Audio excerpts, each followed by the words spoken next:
Well, they roar bah. Right. But who cares about your name? It's really cool-invent.com, and that's what people should know, because you got the coolest little thing to like solve everybody's aching back, aching arms, aching wrists, everything, because we're on the computer all day. You invented this thing like for $50. You can stand up with your computer, you can do anything and solve all these aches and pains we have in life, can't you?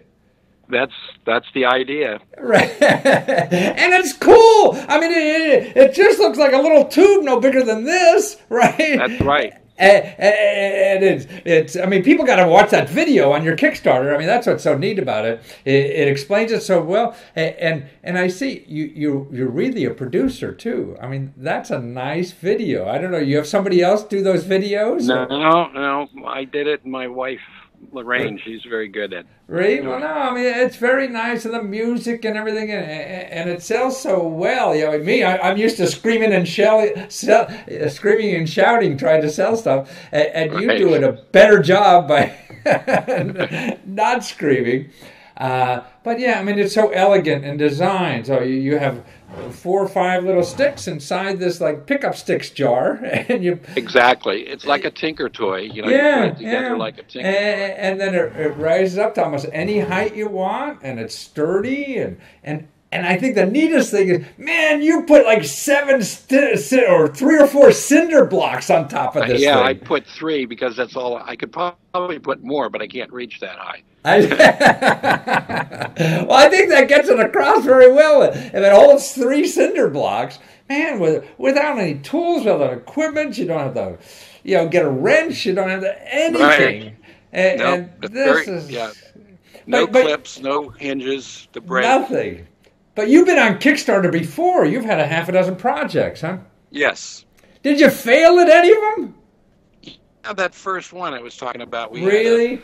Had a stave with holes in it, backlit to hold wine.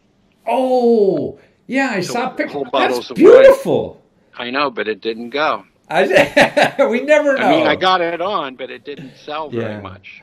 Well, we sold more on the website than we did. I see. So it really was successful to you eventually. It's just not. It wasn't there. Right. You kind of learn what people like.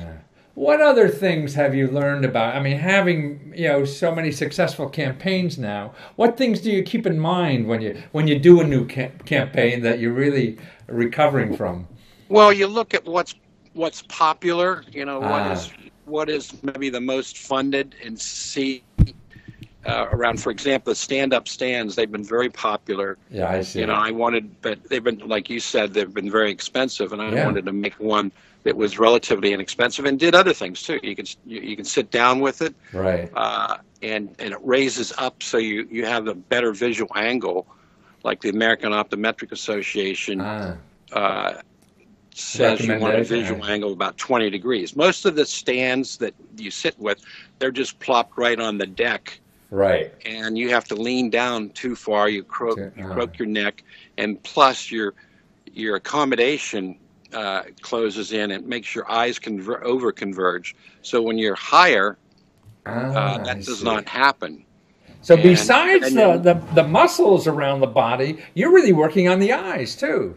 Yes. Oh yeah. It's called the accommodation convergence ratio. So when you look down to like 16 inches, you want to be at about 20 degrees visual angle from the horizontal. Well, we go on and off on the cloud here. Don't forget to hit me on the cloud. There you go.